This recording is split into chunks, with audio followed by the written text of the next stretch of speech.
welcome to the YouTube channel of Chemistry Plus and today I am here with another lecture of chemical kinetics। तो जैसे कि आप लोगों को पता है कि हम लोग एक लेक्चर पहले कर चुके हैं और ये हमारा लेक्चर नंबर 2 है। फर्स्ट लेक्चर में हम लोग क्या क्या पढ़ चुके हैं कि रेट ऑफ रिएक्शन के बारे में हम लोगों ने पढ़ा था नंबर 1 पे, और नंबर 2 पर हमने पढ़ा था types of reactions. Types of reactions इतनी चीजें हम समझ चुके थे। आज हम लोग जो पढ़ने वाले हैं वो है रेट ऑफ रिएक्शन पर बेस्ड न्यूमेरिकल्स और रेट, टाइप ऑफ रेट यानी average rate and instantaneous rate. Instantaneous rate तो आज जो हम लोगों का इस लेक्चर का टॉपिक होने वाला है वो ये दोनों रेट होने वाले हैं, types of rate and rate of reactions पर based numericals. So let's start. तो जैसे कि हम लोग अभी तक टॉपिक समझते आए हैं उसी तरीके से हम सबसे पहले एवरेज रेट और इंस्टेंटेनियस रेट को भी हमारी डेली लाइफ से रिलेट करके समझेंगे। उसके बाद हम लोग इसको केमिस्ट्री की लैंग्वेज में देखेंगे कि इसकी what is the definition and what is the formulas. Okay, so number 1 पर हमारे पास होता है average rate and number 2 is instantaneous rate. तो जैसा कि आप सबने कभी ना कभी तो क्रिकेट खेला ही होगा, और खेला भी नहीं होगा तो देखा तो होगा ही। क्रिकेट में एक ओवर में मान लीजिए कि हमारे 10 ओवर्स का मैच हो रहा है, ठीक है, तो ऐसे बोलते हैं ना कि पर आवर इतने रन लिए या फिर इतने रन लिए। लेट्स सपोज छोड़ो 6 आवर्स का लेते हैं हम लोग, 6 ओवर का हमारा एक मैच हो रहा है। पहले ओवर में मान लो हमने 4 रन लिए, इसमें 2 रन लिए, फिर हमने 6 रन लिए, यहाँ हमने 10 रन लिए, फिर लेट्स सपोज कि हमने यहाँ भी 2 रन लिए और यहाँ पर हमने 5 रन लिए। 1 2 3 4 5 एंड 6, ये हमारे 6 ओवर्स की बात हो चुकी है, ठीक है। अब हम रेट को 2 तरीके से देखते हैं कि अगर हम सबसे पहले एवरेज रेट को समझने की कोशिश करें तो एवरेज रेट क्या होगा, हम लोग कैसे निकालते हैं। जितने भी हमारे पास जितने भी ओवर होंगे, टोटल ओवर हम नीचे लिखेंगे और इन सबका सम हम ऊपर लिख देंगे, यानी 10 6 2 2 20, इसे भी हम लोग 6 लेंगे, कैलकुलेशन के लिए इजी होगा। तो 24, यानी कि अब यहां से हम अपना रेट रिलेट करके समझने की कोशिश करेंगे।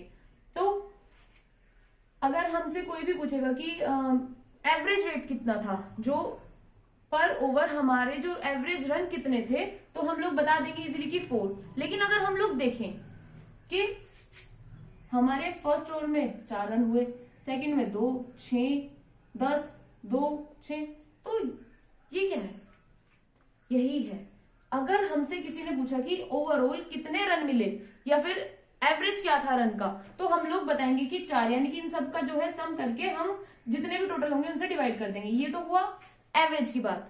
और अगर इंस्टेंटेनियस का मतलब क्या होता है कि किसी भी पर्टिकुलर टाइम पे, ओके, ऐसे ही किसी भी पर्टिकुलर ओवर में अगर पूछे कि फर्स्ट ओवर में कितने लिए, भाई 4 लिए, सेकंड ओवर में कितने लिए, 2 लिए, थर्ड ओवर में कितने लिए, 6 लिए। तो ये जो हम एट अ पर्टिकुलर टाइम बता रहे हैं, एट अ पर्टिकुलर ओवर बता रहे हैं, वो है हमारा इंस्टेंटेनियस, ठीक है, वो इंस्टेंटेनियस रन है हमारे, ठीक है, एट अ पर्टिकुलर टाइम। और अगर जो हम इनका एवरेज निकाले तो वो ऐसे ही हम उसको एवरेज रेट के साथ रिलेट कर सकते हैं, ठीक है। अभी हम लोग एक और एग्जांपल से देखेंगे कि जैसे हम सब लोग ड्राइविंग तो करते ही हैं बाइक स्कूटी से। जैसे कि हम लोग कहीं जा रहे हैं तो सब लोग पूछते हैं कि कितना एवरेज आ रहा है, कितना एवरेज आ रहा है, ठीक है।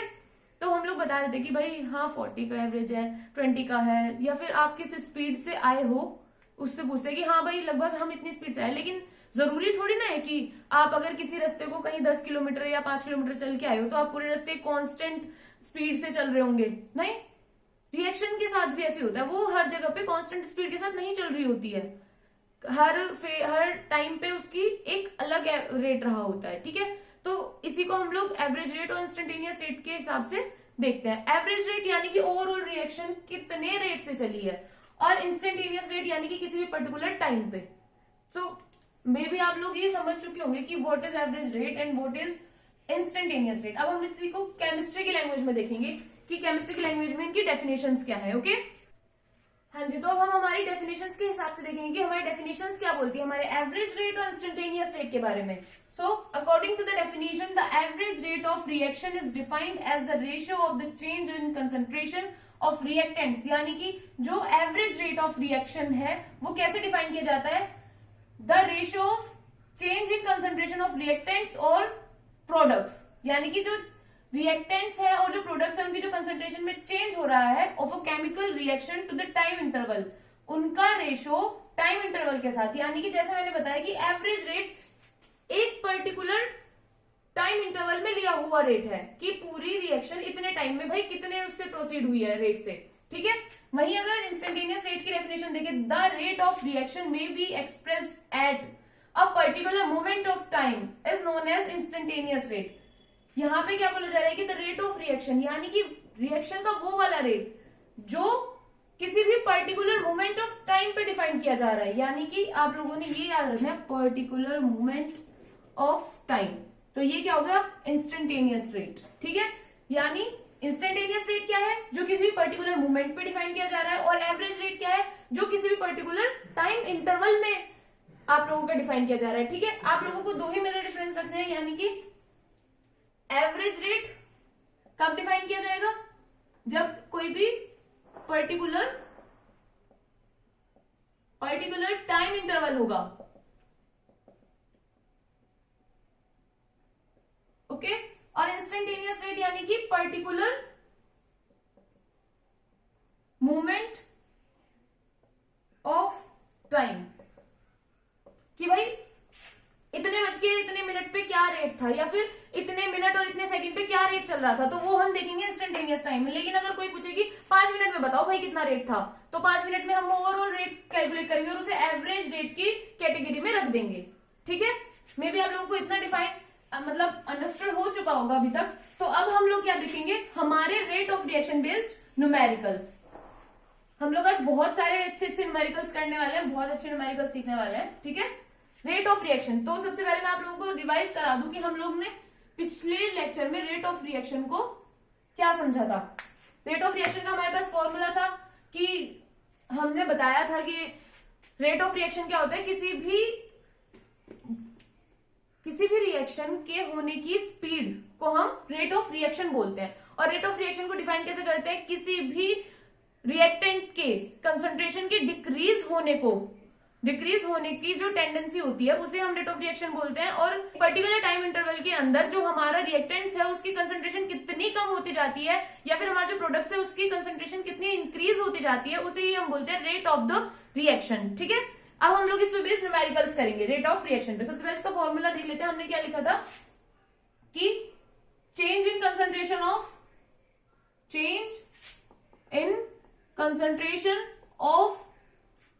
रिएक्टेंट्स। आप लोग भी साथ साथ अपनी नोटबुक में लिखेंगे कॉपी पेन से, क्योंकि आज हम लोगों को न्यूमेरिकल करने हैं तो सब लोग अपने अपने कॉपी पेन से लेके रखेंगे। Change in concentration of reactants लिख सकते हैं, या फिर हम लिख सकते हैं डिक्रीज, क्योंकि रिएक्टेंट्स की कंसंट्रेशन तो डिक्रीज ही होनी है, तो decrease in concentration of reactants with time, और increase in concentration of products with time. तो रेट ऑफ रिएक्शन का फॉर्मूला क्या होता है हम लोगों के पास, rate of reaction is equal to minus D R by D T is equal to D P by D T, यानी कि decrease in concentration of reactants and increase in concentration of reactant products with the time. और ये जो minus sign है, इस minus sign का इससे पहले लेक्चर में हम लोग बहुत अच्छे से बहुत डिटेल समझ चुके हैं। अगर किसी ने नहीं समझा तो वो पहले वाला लेक्चर जाके देख सकता है। और जो लोग समझ चुके हैं, हम लोग अब रेट ऑफ रिएक्शन को लिखना किस तरीके से हम इसको लिखते हैं, रिएक्शन के थ्रू समझेंगे कि किस तरीके से एक्सप्रेस किया जाता है, ठीक है। तो अभी हम लोग एक रिएक्शन लेंगे, ए प्लस बी, प्रोडक्ट क्या होंगे, सी प्लस डी। तो किस तरीके से हम लोग इस रिएक्शन को, रेट ऑफ रिएक्शन को रिप्रेजेंट करेंगे। ये और ये हमारे रिएक्टेंट्स हैं ए एंड बी, और सीओडी क्या है, हमारे प्रोडक्ट्स हैं। तो रिएक्टेंट्स और प्रोडक्ट्स दोनों की टर्म में हम लोगों को रेट ऑफ रिएक्शन लिखना है। तो किस तरीके से लिखेंगे, D A by D T, D B by D T, D C by D T and D D by D T. अब अगर हम लोग ध्यान से देखें तो क्या ये एक्सप्रेशन सही लिखे हुआ है? नहीं। क्यों? क्योंकि हमने रिएक्टेंट्स भी ऐसे लिख दिए और प्रोडक्ट्स भी ऐसे लिख दिए, जबकि हमें पता है कि हमारे जो रिएक्टेंट्स हैं उनमें हम माइनस यूज करते हैं। माइनस रेट ऑफ रिएक्शन अगर हम लोग लिखने जा रहे हैं तो हम लोग, ये क्या है, यहां पे जो minus D A by D T है, ये क्या है, rate of disappearance of A, यानी कि ए किस रेट के साथ घटता जा रहा है उसकी रेट है, ठीक है। और वही D B by D T, minus D B by D T क्या है, rate of disappearance of B with respect to time. D C by D T क्या है, rate of appearance of C. क्यों बोला मैंने rate of appearance of C? क्यों बोला यहाँ पे अपीयरेंस? क्योंकि ये प्रोडक्ट है और टाइम के साथ साथ इसकी कंसंट्रेशन बढ़ती जानी है, ये बनता जाना है हमारे पास और ये घटता जाना है। D D by D T अगर हम देखें इसी तरीके से तो ये भी क्या है, rate of appearance of D with respect to time. लेकिन इस वाली रेट रिएक्शन का जो रेट एक्सप्रेशन है वो ये नहीं है। क्यों? क्योंकि हम लोगों ने अभी तक स्टोइचियोमेट्री इंक्लूड नहीं की है। ये जो स्टोइचियोमेट्री है ये भी तो हमारे रेट के साथ इंक्लूड होनी है। ये तो अभी हमने सिर्फ इनके बारे में लिखा है जो हमारे रिएक्टेंट ऑफ प्रोडक्ट, रिएक्टेंट और प्रोडक्ट्स हैं, यानी rate of disappearance of A, rate of disappearance of B, rate of appearance of C and rate of appearance of D. ये जो वर्ड्स मैं बोल रही हूँ ये आप अच्छे से अपनी कॉपी में नोट कर लेंगे। क्यों? क्योंकि एग्जाम्स के टाइम लोगों पे आप लोगों को ये मेजरली सभी लोग मिस्टेक करते हैं। क्या माइनस को यूज नहीं करते? स्टोइचियोमेट्री जो होती है उसको इंक्लूड नहीं करते, ठीक है। स्टोइचियोमेट्री को किस तरीके से लिखेंगे, ए है तो यहां 1 बाय ए, बी है तो 1 बाय बी, सी है 1 बाय सी, डी है तो 1 बाय डी। सब जगह आपको स्टोइचियोमेट्री को इसी ही तरीके से लिखना है साथ में, कभी भी स्टोइचियोमेट्री मिस नहीं करनी है। और ना ही ये माइनस साइन आप लोगों ने मिस करना है। ये माइनस साइन मैं पहले ही बता चुकी हूँ कि किस वजह से आता है, और डिसअपियरेंस भी शो करता है। ये आप अगर आप लोगों को सिर्फ D A by D T लिख के दे देना तो ये आप लोग क्या कहोगे, आप लोग को चाहे ये रिएक्शन में दिख रहा हो कि रिएक्टेंट, लेकिन अगर हम यहाँ पे कह दें कि D A by D T है तो आप लोग क्या बोलोगे पता है, rate of appearance of A. ऐसे ही D B by D T, rate of appearance of B. वहीं अगर इन लोगों के इनके साथ हम माइनस लगा दें, अगर माइनस साइन लग गया तो हम लोग क्या बोलेंगे, rate of disappearance of A. ये माइनस क्या बोल रहा है, डिसअपियरेंस, और rate of disappearance of B. So आप लोगों को बहुत अच्छे से समझ आ गया होगा। जिसे नहीं समझ आया हम लोग क्वेश्चंस के साथ साथ सीखते जाएंगे, ठीक है। अब हम लोग बहुत सारे क्वेश्चंस करने वाले हैं रेट ऑफ रिएक्शन पे बेस्ड, और आप लोगों को पता है ये क्वेश्चंस आप लोगों के एग्जाम्स के लिए है भी इंपॉर्टेंट।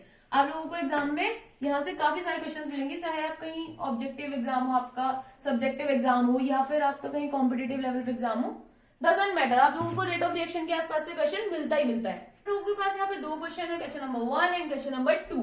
हमें क्या डिफाइन करना है, यहाँ पे दोनों ही क्वेश्चन में हमें बताने हैं रेट ऑफ रिएक्शन। अब वो आप लोगों से रेट ऑफ रिएक्शन जो है वो N2O5 की टर्म में पूछ सकता है, NO2 की टर्म्स में भी मान सकता है और सिर्फ O2 की टर्म्स में मान सकता है। तो हम लोग तो सभी टर्म में अपने रेट ऑफ रिएक्शन को लिखना सीखेंगे, ठीक है। तो रेट क्या है हमारा यहां पर 2N2O5 4NO2 2O2, यानी कि यहाँ पे ये जो है वो हमारा रिएक्टेंट है, ये हमारा प्रोडक्ट है। कैसे पता चला कि ये ही रिएक्टेंट और ये प्रोडक्ट है? ये रिएक्टेंट और ये प्रोडक्ट क्यों नहीं है? क्यों? क्योंकि ये साइन हमें दिख रहा है, ये जो रिएक्शन है वो फॉरवर्ड डायरेक्शन में जा रही है, यानी कि इसकी जो कंसंट्रेशन है वो डिक्रीज होते जा रही है टाइम के साथ साथ, और इनकी जो कंसंट्रेशन है वो इंक्रीज होती जा रही है, यानी कि N2O5 हमारे पास यहाँ पे डिसअपियर हो रहा है और वही NO2 एंड O2 हमारे पास अपीयर हो रहा है। ठीक है, तो रेट हम लोग लिखेंगे, क्या लिखेंगे, in terms of N2O5 time के साथ साथ कितना डिक्रीज हुआ, और ये भी तो हम ही लोग लिखेंगे। क्या है ये, स्टोइचियोमेट्री, क्या लिखेंगे, 1/2। अब जैसे कि आप लोगों को पता ही रिएक्टेंट है, टाइम के साथ साथ डिसअपियर होते जा रहा है, माइनस साइन। ठीक है, अब NO2 की टर्म में कैसे लिखेंगे, change in concentration of NO2 with respect to time, और ये स्टोइचियोमेट्री 1/4। ऐसे ही O2 को कैसे लिखेंगे, increase in concentration of O2 by dt, stoichiometry 1/2। तो मे बी आप लोगों ने रेट ऑफ रिएक्शन लिखना सीख लिया होगा यहां से। अभी आपको कोई भी डाउट नहीं होना चाहिए, अगर आप लोगों को डाउट है तो क्वेश्चन बाय क्वेश्चन सोल्व होते चले जाएंगे, डोंट वरी। ओके, जिन लोगों ने समझ आ गया है वो लोग अपनी कॉपी में नोट डाउन जरूर कर ले। ठीक है, क्योंकि जब आप लोग रिवाइज करते हो ना तो आप लोगों के नोट्स ही काम आते हैं, बारी बारी वीडियोस तो देखी नहीं जाती। ठीक है, चलो भाई हो गया ये क्वेश्चन, तो इतना ही करना था। अब आप लोगों से कोई N2O5 की टर्म में पूछे, NO2 की टर्म में पूछे, O2 की टर्म में पूछे, हमने तो सब टर्म में निकाल दिया। वो आप लोगों को क्वेश्चन कैसे दे सकते हैं कि आपसे रेट, ये रिएक्शन दे दी मान लो आपको, आप लोगों से बोलेंगे रेट ऑफ रिएक्शन फाइंड करना है, रेट ऑफ रिएक्शन, और लेट्स सपोज हमारा कहीं MCQ क्वेश्चन है तो ऐसे दे देंगे N2O5 बाय dt, मान लीजिए ये आपका फर्स्ट ऑप्शन है, ये आपका सेकंड ऑप्शन है, NO2 bye dt, third option आप लोगों ने दे दिया O2 बाय dt। अब ये लो 1/2, क्या करेंगे वो लोग, 1/2 नहीं देंगे आप लोग, 2 देंगे, यहाँ पे दी ही नहीं, यहाँ पे मान लो भाई 1/2 दे दी, और एक ये है फोर्थ ऑप्शन आप लोगों के पास, -1/2 dN2O5 बाय dt। अब आप लोग क्या क्या मिस्टेक्स करने वाले हो, जो लोग स्टोइचियोमेट्री को इंक्लूड नहीं करेंगे वो क्या करेंगे, इस वाले ऑप्शन को सही लगा देंगे। ठीक है, जिन लोगों को नहीं पता कि स्टोइचियोमेट्री किस तरीके से इंक्लूड करनी है, 1/2 लिखना है हमें यहाँ, वो 2 लगा देंगे, देखेंगे 2O2 है भाई, ये हो गया हमारा सही आंसर, क्योंकि आप लोग इन छोटी छोटी चीजों को मिस कर देते हो। ठीक है, अब कुछ लोग इसको भी आंसर लगा देंगे, क्यों, क्योंकि उन लोगों ध्यान तो है नहीं, पता ही नहीं, हाँ माइनस साइन नहीं है, जबकि आपका जो करेक्ट ऑप्शन है वो सिर्फ फोर्थ ऑप्शन है। ठीक है, आप लोगों को ऐसी माइनर मिस्टेक्स नहीं करनी है, देखो कितनी छोटी छोटी मिस्टेक्स हैं, आप लोग फर्स्ट सेकंड थर्ड देखोगे कि नहीं, हाँ ये है ये है ये है, बहुत लोग मिस्टेक करते हैं इस चीज में, क्योंकि वो पूरा ना तो रेट एक्सप्रेशन लिखते हैं, ना ही हमारा जो है प्रैक्टिस करते हैं लिखने की, और ना ही स्टोइचियोमेट्री इंक्लूड करते हैं, मोस्टली लोग स्टोइचियोमेट्री तो छोड़ के ही आते हैं। आप लोगों ने वो मिस्टेक नहीं करनी है, ध्यान से देख लो, एक बारी वीडियो को पॉज करो और देखो कि किस तरीके से लिखा गया है। तब तक हम चलते हैं हमारे दूसरे क्वेश्चन पे। दूसरा क्वेश्चन क्या बोला हुआ है, H2 + I2 gives 2HI। Reaction कैसी है, फॉरवर्ड डायरेक्शन, यानी कि ये रिएक्टेंट है, ये रिएक्टेंट है, और ये क्या है, प्रोडक्ट। अब हम लोगों ने क्या लिखना है, रेट। क्या होगा भाई इसका रेट, H2 की टर्म में change in concentration of H2 by dt, change in concentration of I2 by dt, and change in concentration of HI by dt। अच्छा, रेट लिखने से पहले अगर मैं आप लोगों से पूछूं कि ये जो मैंने लिखा है ये क्या है, क्या है ये, अगर हम अभी तक इसमें कोई भी स्टोइचियोमेट्री इंक्लूड नहीं कर रहे हैं तो क्या है ये जो लिखा हुआ है, सोचो, देखो मैं बताती हूँ क्या है ये। भाई माइनस तो लगाना पड़ेगा, ये क्या है, rate of disappearance of H2, ये क्या है, rate of disappearance of I2, और ये क्या है, rate of appearance of HI। ठीक है, जब हम इसमें स्टोइचियोमेट्री इंक्लूड कर देंगे तो उसके बाद ये जो पूरा है ना, ये नहीं है rate of appearance of HI, rate of appearance of HI अभी भी सिर्फ इतना ही पार्ट है आपका, ये 1/2 तो हमारी रिएक्शन की वजह से आया है। ठीक है, यहाँ पे हमारे पास कोई स्टोशियोमेट्री नहीं है, किसी से मल्टीप्लाई डिवाइड करने की जरूरत नहीं है, यहाँ पे भी कोई स्टोशियोमेट्री नहीं है, और यहाँ की स्टोशियोमेट्री हम लोग लिख चुके हैं। ठीक है, समझ चुके हैं आप लोग। ये जो है, अगर आप लोगों से कोई पूछे कि rate of disappearance of H2 बता दो भाई हमें, तो हम क्या लिखेंगे, ठीक है भाई, माइनस DH2 बाय dt। लेकिन अगर आप लोगों को क्वेश्चन में ये दे दिया ना कि बताओ भाई बताओ, रेट ऑफ अपीयरेंस यानी कि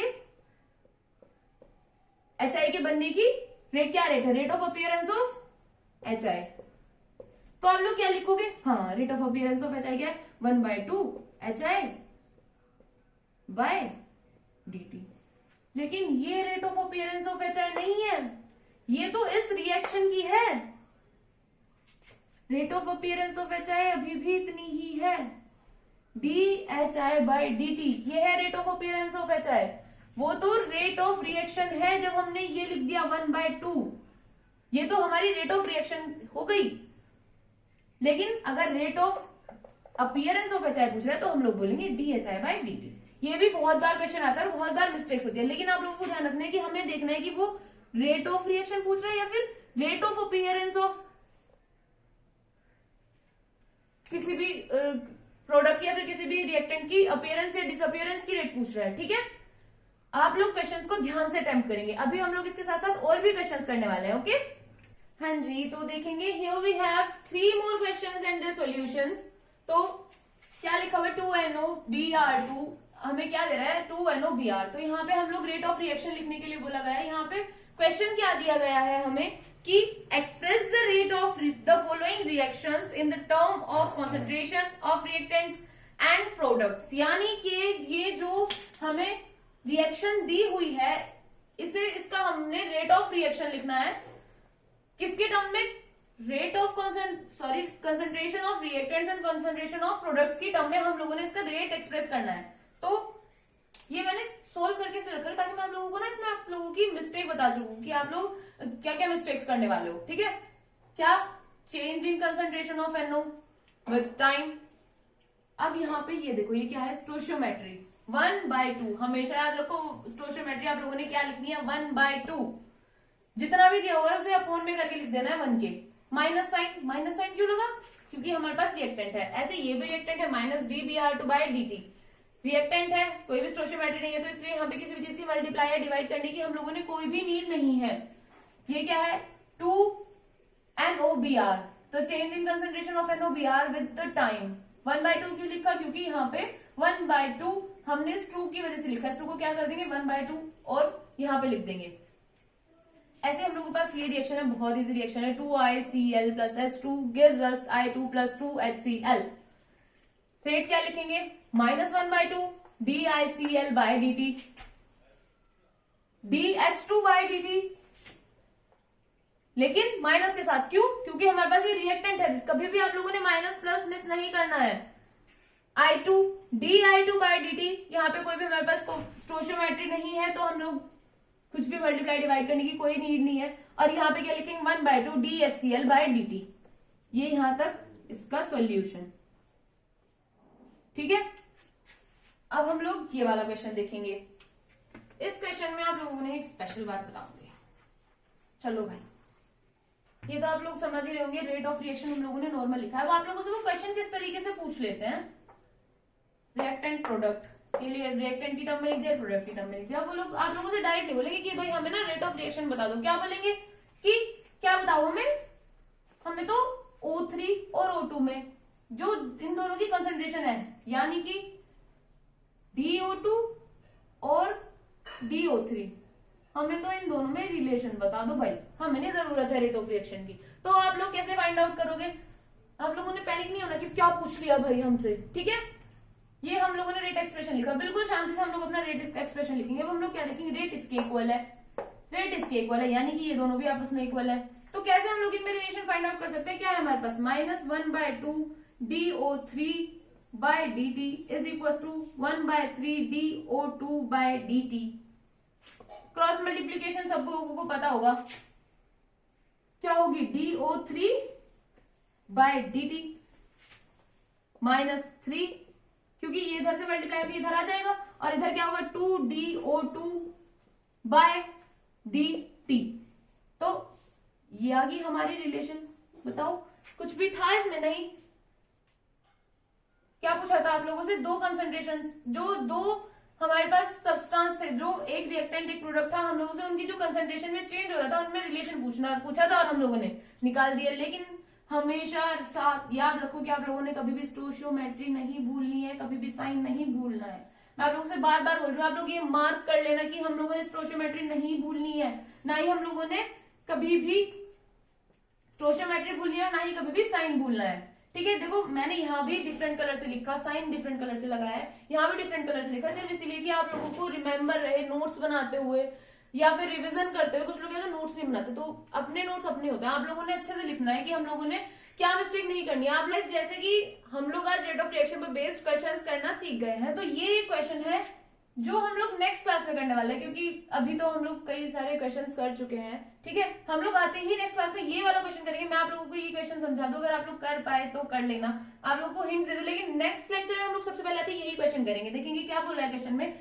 ammonia and oxygen react at high temperature as 4NH3 + 5O2 gives us 4NO + 6H2O। यानी कि क्या कह रहा है कि हाई टेम्परेचर पर रिएक्शन हो रही है ये हमारी, और ये है रिएक्शन।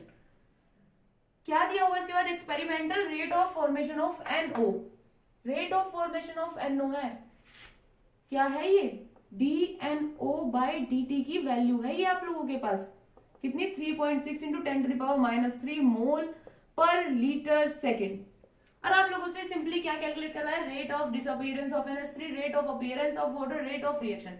ये क्वेश्चन तो आप लोग कर ही लोगे अगर ये दोनों नहीं भी हुए तो हम लोग नेक्स्ट क्लास में जब हम लोग आएंगे तो ये वाला क्वेश्चन डिस्कस करेंगे। उसके अलावा मे भी आज की जो क्लास है वो आप लोगों के लिए हेल्पफुल हुई होगी।